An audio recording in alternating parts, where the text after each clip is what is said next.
রাসূলুল্লাহ সাল্লাল্লাহু আলাইহি ওয়াসাল্লাম বসে আছেন।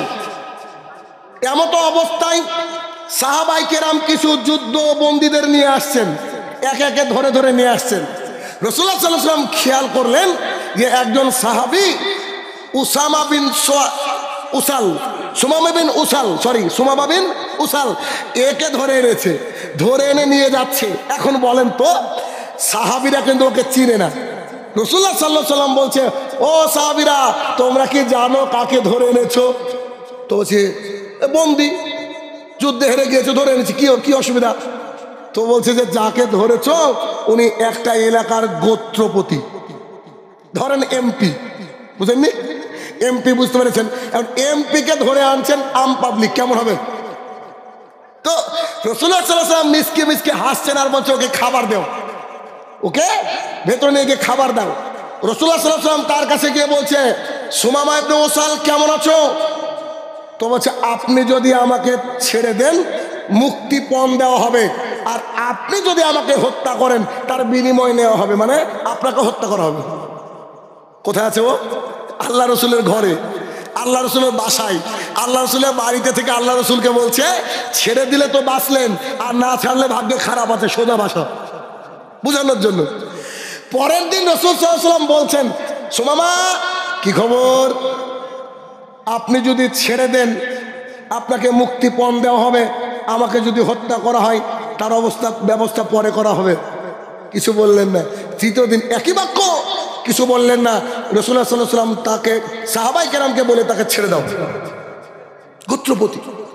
যখন তাকে ছেড়ে দেওয়া হলো, তিনি রাস্তায় যাচ্ছেন আর ভাবছেন, এ আবার কোন ক্যাটাগরির মানুষ আল্লাহ তাআলা দুনিয়াতে পাঠিয়েছেন, যে মানুষটাকে তার বাড়িতে থেকে হুমকি দিলাম দিন রাত, সে আমাকে মারতে পারত, হত্যা করতে পারত, গুম করে দিতে পারত, অথচ সে আমার সাথে এত সুন্দর আচরণ করলো, তারপর আমাকে ছেড়ে দিল।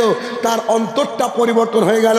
ঘুরে এসে আল্লাহ রসুলকে বলছে, আমি দ্বীন ইসলাম গ্রহণ করতে চাই। সুবহানাল্লাহ, আমি দ্বীন ইসলাম গ্রহণ করতে চাই। রাসূল সাল্লাল্লাহু আলাইহি ওয়াসাল্লাম তাকে কালেমা পড়ালেন। কালেমা পড়ানোর পর তখন তিনি আমাদের হয়ে গেলেন দ্বীনী ভাই। দেখেন তাহলে এই যে কোরআনুল কারীমের হামিম সেজদার 33-34 নম্বর আয়াত, আল্লাহ সুবহানাহু ওয়া তাআলা বলেছেন যে তোমার সবচেয়ে উত্তম ব্যবহার তোমার শত্রুর সাথে করো, সে অবশ্যই তোমাকে বন্ধুরূপে একদিন দেখা দিবে। আল্লাহ রাসূল সাল্লাল্লাহু আলাইহি ওয়াসাল্লাম এই বাক্যটা, আল্লাহ সুবহানাহু ওয়া তাআলার এই বাক্যটা আল্লাহ রাসূলের এই ক্যারেক্টারের সাথে, চরিত্রের সাথে পুরোপুরি মিলে গেল। রাসূলুল্লাহ সাল্লাল্লাহু আলাইহি ওয়াসাল্লামের চরিত্র ছিল এইটা, সাহাবায়ে কেরামের চরিত্র ছিল আল্লাহ রাসূল সাল্লাল্লাহু আলাইহি ওয়াসাল্লামের হুবহু। তিনারা অনুসরণ করার চেষ্টা করতেন। এই জন্য আমাদেরও যে আদব এবং শিষ্টাচার, তা শিখতে হবে কোথা থেকে? কোরআন এবং সুন্নাহ থেকে, আল্লাহ রাসূল এবং তার সাহাবায়ে কেরাম থেকে। আসুন এক এক করে। প্রথম আদব এবং শিষ্টাচার এ বিষয়ে যদি আমরা কথা বলি, তাহলে হচ্ছে একজন মুসলমান তার পরিচিত অথবা অপরিচিত কোনো মানুষকে দেখলে প্রথমে সালাম প্রদান করবে। এটা হচ্ছে অন্যতম শিষ্টাচার।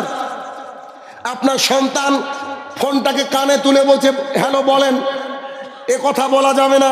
আপনার সন্তানকে, আপনার সন্ততিকে, আপনার পরিবারের লোকজনকে শেখাবেন, তোমরা যখনই কোনো মুসলমান এবং পরিচিত হোক অপরিচিত হোক তাদেরকে দেখলে তোমরা সালাম প্রদান করবা।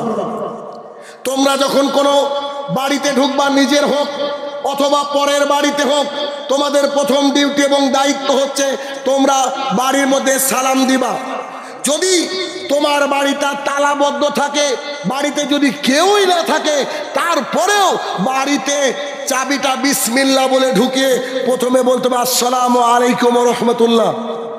সালাম দিয়ে বাড়িতে ঢুকতে হবে। কেন? সালাম দিয়ে বাড়িতে ঢুকলে বারাকা আসে, সালাম দিয়ে বাড়িতে ঢুকলে শয়তান নাস্তানাবুদ হয়ে যায়। সালাম দিলে বাড়িতে যে ফেরেশতারা থাকে, সেই ফেরেশতারা সালামের জবাব দিয়ে থাকে। আজকে থেকে শুরু করবেন, বলেন ইনশাল্লাহ। নিজের বাড়িতে ঢোকার সময় সালাম দেওয়া হয় না, অথচ অন্য জায়গায় সালাম দেওয়া হয়। মানুষকে জিজ্ঞাসা করলে বলে লজ্জা লাগে, বলে না? অবশ্যই নিজের বাড়িতে হোক আর অপরের বাড়িতে হোক, ঢুকতে গেলে কি করতে হবে? সালাম দিতে হবে। সালামের ব্যাপারে খুবই গুরুত্বপূর্ণ কথা। 1 নম্বর পয়েন্ট হচ্ছে এই রাসূলুল্লাহ সাল্লাল্লাহু আলাইহি ওয়াসাল্লাম বলছে, ও আমার সাহাবীরা, তোমরা কি জানো যে তোমাদেরকে জান্নাতে নিয়ে যাওয়ার জন্য একে অপরের প্রতি ভালোবাসা, একে অপরের প্রতি ঈমান, মানে ঈমান এবং একে অপরের প্রতি ভালোবাসা, এই দুটো জিনিস বেশি কাজ করে। তখন রাসূল সাল্লাল্লাহু আলাইহি ওয়াসাল্লামকে সাহাবায়ে কেরাম বলছে, আচ্ছা। তখন মুহাম্মদ সাল্লাল্লাহু আলাইহি ওয়াসাল্লাম বলছে, আমি কি তোমাদেরকে বলে দেব যে একে অপরের সাথে ভালোবাসা কি করে বাড়ে? ঈমানের বিনিময়ে কি? জান্নাত। আর ঈমানের পূর্বে থাকে ভালোবাসা। ভালোবাসার তরিকা বলতে চাইলেন মুহাম্মদ সাল্লাল্লাহু আলাইহি সাল্লাম। তখন রাসূল সাল্লাল্লাহু আলাইহি ওয়াসাল্লাম বলছে, তোমরা যখন একে অপরকে দেখবা তখন সালাম দাও, আর যদি তোমরা সালাম দাও দেখবা দুজনের অন্তরকে আল্লাহ তাআলা নরম করে দেবে, একে অপরের মধ্যে ভালোবাসা সৃষ্টি করে দেবে। তাহলে যে আপনার শত্রু, তাকে যদি আপনি সালাম দেন, সেই সাথে সাথে আরো একটু কাজ করেন, মুসাফা করেন, হ্যান্ডশেক করেন, তাহলে উভয়ের অন্তর থেকে ঘৃণাকে আল্লাহ তাআলা দূরে সরিয়ে দিবেন এবং উভয়ের মধ্যে ভালোবাসা তৈরি করে দেওয়ার মালিককে আল্লাহ সুবহানাহু ওয়া তাআলা। তাহলে 1 নম্বর পয়েন্ট কি জানলাম? মুসলমান চেনা অচেনা যদি আমরা দেখি রাস্তায়, তাদেরকে আমরা সালাম দিব। 1।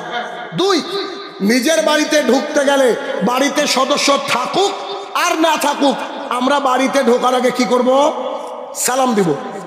3, সালাম দিলে আল্লাহ রাসূল সাল্লাল্লাহু আলাইহি ওয়াসাল্লাম বললেন যে তোমাদের মধ্যে একে অপরের মধ্যে ভালোবাসার সৃষ্টি হবে, আর ভালোবাসার সৃষ্টি হলে আল্লাহ তাআলা হয়তো ঈমান ঢেলে দিবেন, আর ঈমানের বিনিময়ে আল্লাহ তাআলা জান্নাত দিয়ে দিবেন। আচ্ছা, আরেকটা কথা সালাম এর সঙ্গে সম্পৃক্ত, সেটা কি? ছোট্ট একজন সাহাবী, অল্প বয়স্ক সাহাবী ওমর ইবনুল খাত্তাব রাদিয়াল্লাহু তাআলার বাড়িতে গিয়েছেন। যাওয়ার পরে বলছেন, আসসালামু আলাইকুম ওয়া রাহমাতুল্লাহ।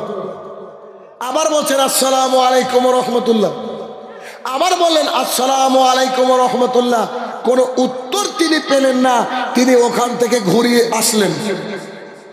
শেষের দিকে ওমর ইবনুল খাত্তাব বুঝতে পেরেছিলেন কেউ বুঝি সালাম দিচ্ছে। তিনি ঘর থেকে বেরিয়ে আসতে আসতে দেখছেন সাহাবী চলে যাচ্ছে। তখন তার সালামের উত্তর দিয়ে বলছে, শোনো, জি বলেন, তুমি ফিরে যাচ্ছ যে? তো তিনি বলছেন, আল্লাহ রাসূল সাল্লাল্লাহু আলাইহি ওয়াসাল্লাম বলেছেন কারোর বাড়িতে প্রবেশ করার পূর্বে 3 বার সালাম দিবা, যদি উত্তর না আসে তুমি সেই বাড়িতে ঢোকার পারমিশন পাবা না, ওখান থেকে রিটার্ন আসবা। উমর ইবনুল খাত্তাব রাদিয়াল্লাহু তাআলা তখন ওই মুহূর্তে হাদিসটা জানতেন না। তিনি সাহাবীকে বললেন, এই হাদিসের দলিল তোমাকে দিতে হবে। তিনি বললেন, আমি এরকম একটা মজলিস থেকে উঠে গিয়েছি, আমি উমর ইবনুল খাত্তাবকে নিয়ে আসলাম। উমর ইবনুল খাত্তাবকে নিয়ে এসে আমার দিনী ভাই সাহাবীদেরকে বললাম, ও আমার সাহাবীরা, আপনারা আমাকে উমরের ক্রোধ থেকে বাঁচান। কেন, কি হয়েছে? আপনারা কি এই হাদিসটা কেউ শুনেছেন যে কারোর বাড়ি থেকে 3 বার সালাম দিলে উত্তর না দিলে ফিরে আসতে হয়? এটা কি কেউ শুনেছেন? তখন অন্যান্য সাহাবীরা বলতে লাগলেন, জি আমরা তো এটা শুনেছি। তখন তিনি বললেন, উমর ইবনুল খাত্তাব বলছেন, হে আমার প্রতিপালক, আমার এই সাহাবীর ইলমে বারাকা নাজিল করো, তার পরিবারে বারাকা নাজিল করো। অত্র হাদিস থেকে আমরা দুটো জিনিস শিখলাম। এক, আমরা প্রথম শিখলাম কারোর বাড়িতে গিয়ে বারবার কলিং বেল দাবাবো না। একবার দিয়ে একটু দাঁড়িয়ে থাকি, মানুষ অপ্রস্তুত থাকতে পারে, মানুষ বাথরুমে থাকতে পারে, আরো কত কি হতে পারে, কি পারে না? তাহলে তাকে কি করতে হবে?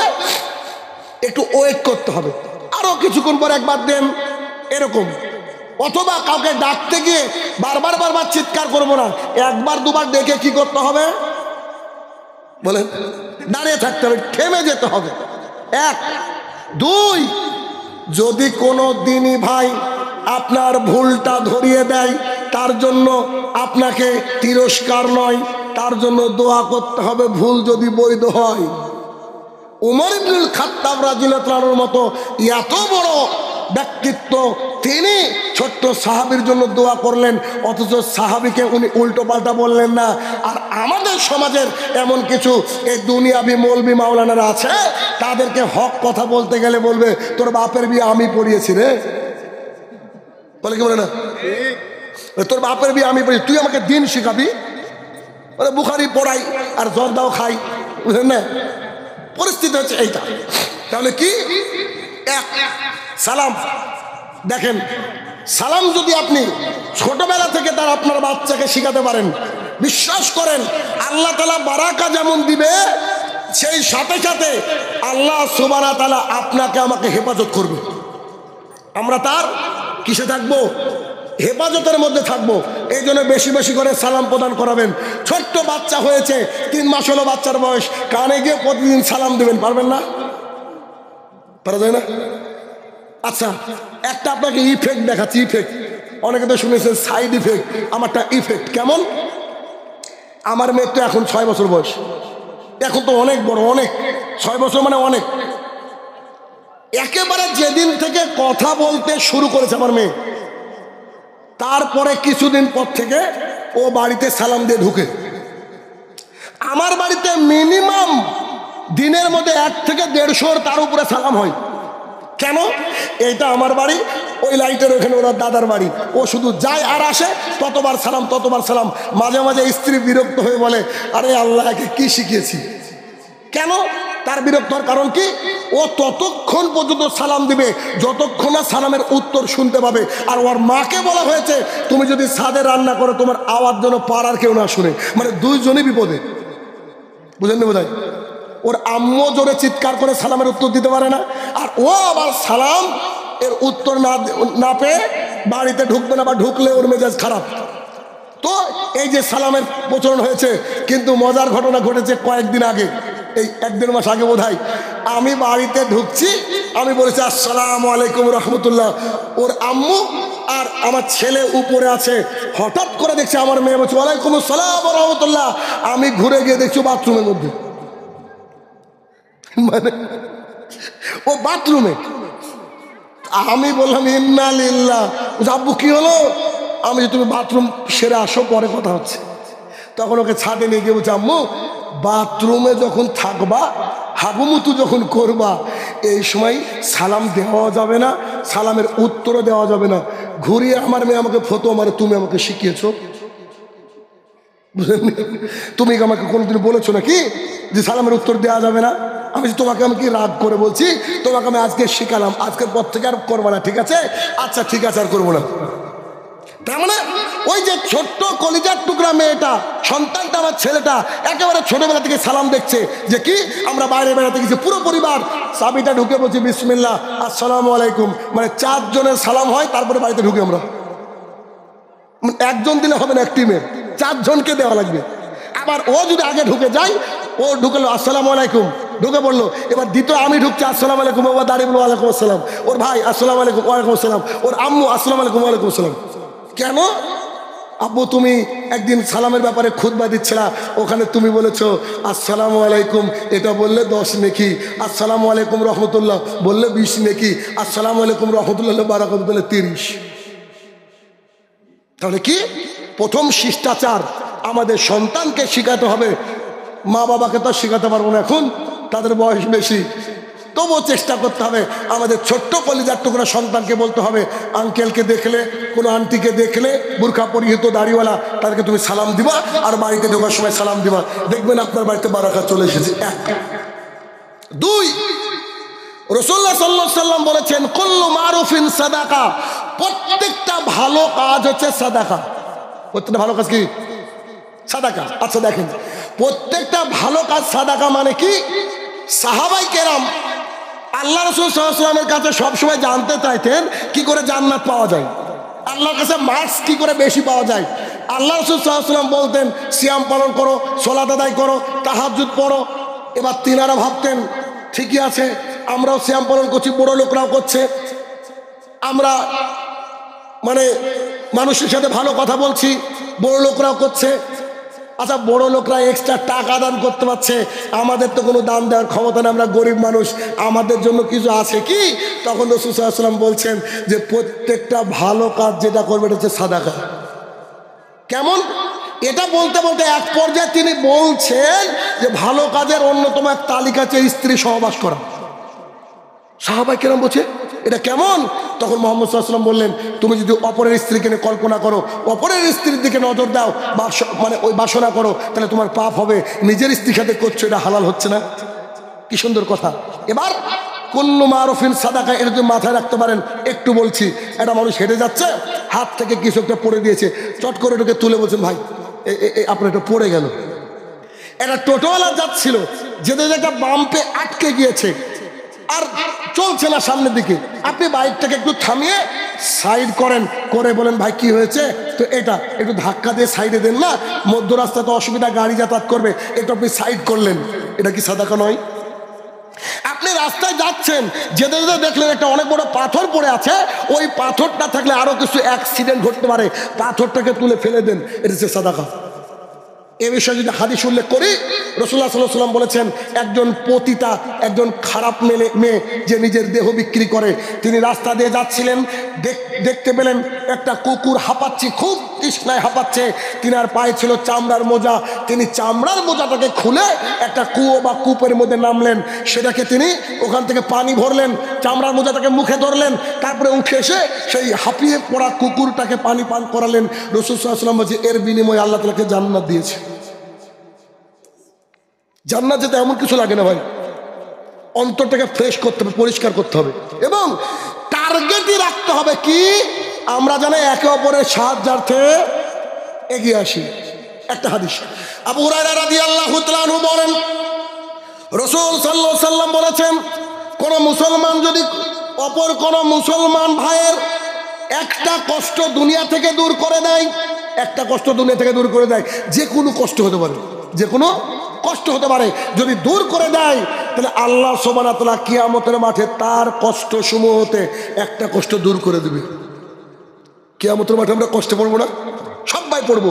তাহলে এখন আপনাকে এই টার্গেট নিতে হবে আজকে থেকে, যে আমি আমার কোনো মুসলমান ভাই বিপদে পড়লে তাকে আগে যে কোনো মূল্যে বাঁচানোর চেষ্টা করব, তাহলে আমার কিয়ামতের মাঠে আল্লাহ আমাকে বাঁচাবে। একই হাদিস, লম্বা একটু হাদিসটা বলি। রাসূলুল্লাহ সাল্লাল্লাহু আলাইহি ওয়াসাল্লাম বলেন, পৃথিবীতে কেউ যদি কারো দারিদ্রতা বিমোচনে সহায়তা করে, দারিদ্রতা বিমোচন মানে আপনি খোঁজ পেলেন ওই পারে এক দাদি, তার ছেলে মেয়ে মরে গিয়েছে, বা তার ছেলে মেয়ে দেখে না, সেই মেয়েটা নাকি চালের অভাবে 3 দিন ভাত রান্না করতে পারেনি, গভীর রাতে গিয়ে 25 কেজি বা 10 কেজি 5 কেজি একটা চাল সে দাদিকে দিয়ে চলে আসেন, 2 কেজি ডাল সে দাদিকে দিয়ে চলে আসেন, 500 টাকা সে দাদিকে দিয়ে দেন। প্রথমে খোঁজ নেবেন নিজের পরিবার আত্মীয়ের মধ্যে, তারপরে পাড়া প্রতিবেশী, তারপরে দূর, এরকম করে করে আপনি রাতের অন্ধকারে, কেউ জানবে না, জানবে আল্লাহ সুবহানাহু ওয়া তাআলা, জানবে যে ব্যক্তিকে দিলেন, আর আপনি ব্যাস 3 জন থাক না, 3 জন থাক, তাহলে কি আপনি যদি রাতের অন্ধকারে ওই মহিলাকে, ওই পুরুষকে, ওই অসহায় মানুষকে দিয়ে থাকেন, দেখেন আল্লাহ তাআলা কি বলছেন, মুহাম্মদ সাল্লাল্লাহু আলাইহি ওয়াসাল্লামকে দিয়ে বলছেন, হে নবী তুমি মানুষকে বলে যাও সেই ব্যক্তির আমি দুনিয়াতে এবং আখিরাতে বিপদকে দূর করে দেব। দুনিয়ার আখিরাতের বিপদ দূর করতে গেলে কি করতে হবে? অসহায় মানুষের পাশে থাকতে হবে, অসহায় মানুষের পাশে থাকতে হবে। যারা গরিব তাকে একটু দিতে হবে, একটু টাকা পয়সা দিতে হবে, বা আপনার যতটুকু সামর্থ্য ততটুকু দিতে হবে।